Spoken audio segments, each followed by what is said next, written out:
dekorasyon, mga kilamiton o bisan ang mga talento.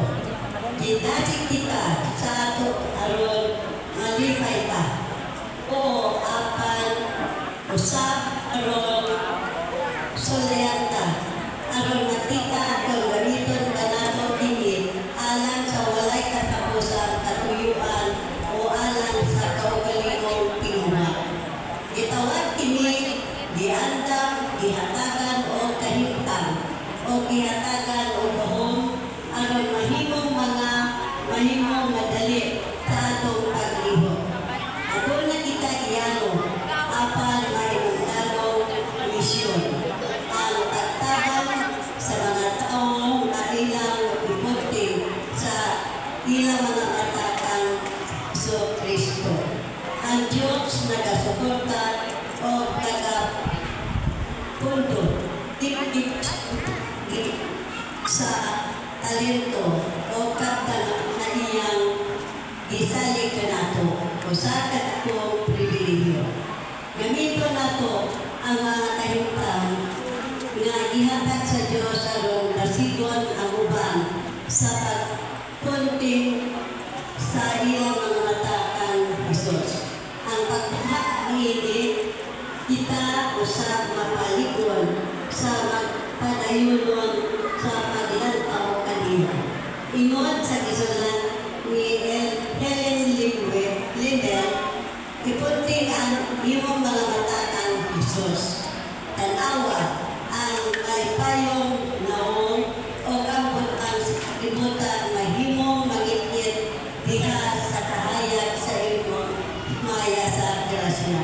Paghangyo, panahon na sa pag-uli sa ikapulo alam sa Diyos o sa paghatag sa mga halal nga saan. Dinasig kita nga kini atong planuhon o kitagana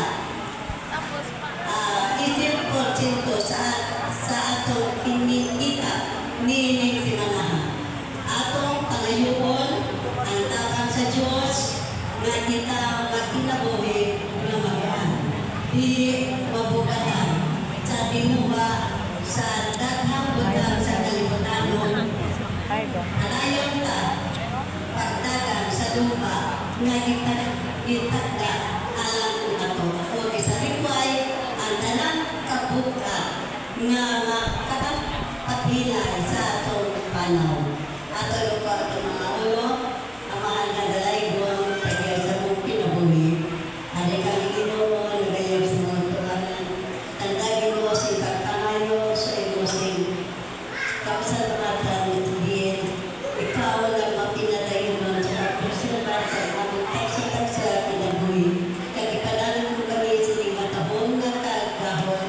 Pinasadiin kami maghahatag sa among mga halat kagikapulo.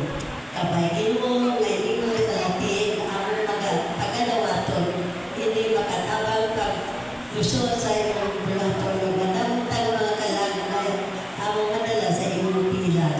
Panalay Ginoo, ang among tagsa-tagsa ng mga pangangitanan, ang ibang kinakuha nila sa ilang pagpamimpliyo, pagpribado man o pagpubliko, ang ibang ginakuha nila sa ilang pagpanguma, sa ilang mga negosyo, kagiban pa na mga sabi sa ilang talangitanan na kabay sa sunod Sabat.